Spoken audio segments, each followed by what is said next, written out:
दोस्तों, famous director Hansal Mehta की scam 1992 नाम की वेब सीरीज इन दिनों काफी चर्चे में है।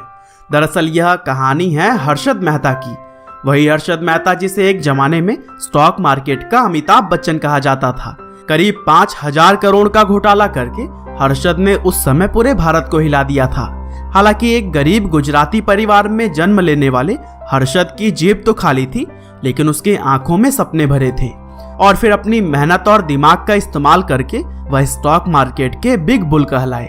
लेकिन अपने सपने को पूरा करने के लिए हर्षद ने इतने सारे घोटाले कर दिए कि आज भी हर्षद का नाम भारत के सबसे बड़े घोटाले में गिना जाता है।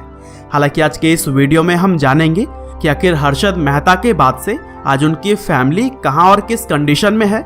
लेकिन शायद बहुत सारे लोगों ने अभी तक हंसल मेहता की इस वेब सीरीज स्कैम 1992 को नहीं देखा होगा, और उनके लिए मैं पहले तो हर्षद मेहता के लाइफ और स्कैम के बारे में शॉर्ट में बताना चाहता हूं। तो दोस्तों, 1954 में गुजराती परिवार में जन्मे हर्षद मेहता ने बचपन में अपना ज्यादातर समय छत्तीसगढ़ के रायपुर में बिताया, और रायपुर से स्कूल की पढ़ाई करने के बाद से वह वापस मुंबई आ गए और लाजपत राय कॉलेज से बीकॉम की पढ़ाई की। हालांकि पढ़ाई के बाद कोई अच्छा काम न मिल पाने की वजह से वह हाजिरी कपड़े बेचने से लेकर डायमंड चुनने का भी काम करने लगे। और फिर स्टॉक मार्केट में हर्षद की एंट्री तब हुई जब उन्होंने the new India insurance company में नौकरी करनी शुरू की। और फिर यहीं से हर्षद मेहता की स्टॉक मार्केट में दिलचस्पी बढ़ी और नौकरी छोड़कर उन्होंने 1981 में एक ब्रोकरेज फर्म को ज्वाइन कर लिया। और फिर धीरे धीरे आगे चलकर 1990 तक Harshad Mehta Indian stock market का एक बड़ा नाम बन चुके थे।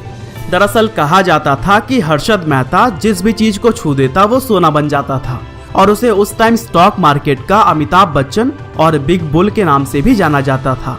और दोस्तों, हर्षद मेहता को स्टॉक मार्केट की अच्छी समझ तो थी, लेकिन उनके लालच ने आगे चलकर घोटाले का एक बड़ा रूप ले लिया।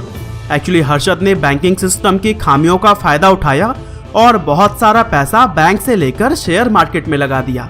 हालांकि टाइम्स ऑफ इंडिया के जर्नलिस्ट सुचेता दलाल को इस बात की भनक लग गई, तो फिर 23 अप्रैल 1992 को सुचेता ने इस पूरे स्कैम को अपने रिपोर्ट में छाप दिया।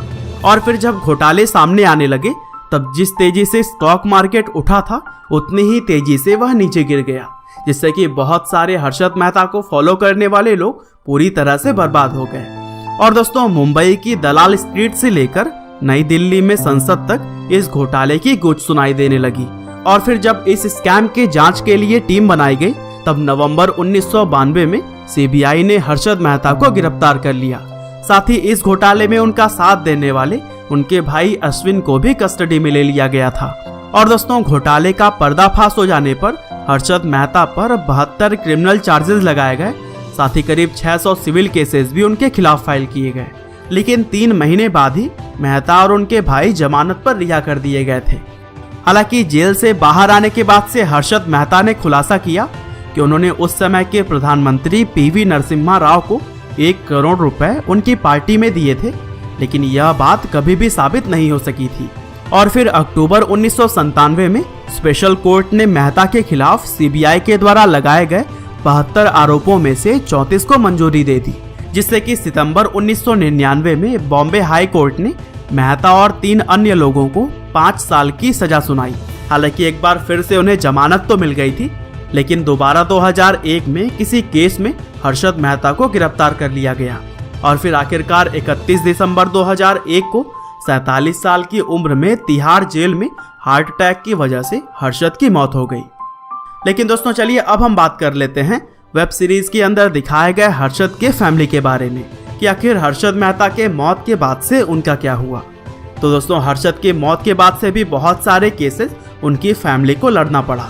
27 साल की कानूनी लड़ाई के बाद आखिरकार टैक्स डिपार्टमेंट ने फरवरी 2019 में हर्षद मेहता, उनकी पत्नी ज्योति और भाई अश्विन पर लगे 2 करोड़ रुपए के टैक्स को माफ कर दिया।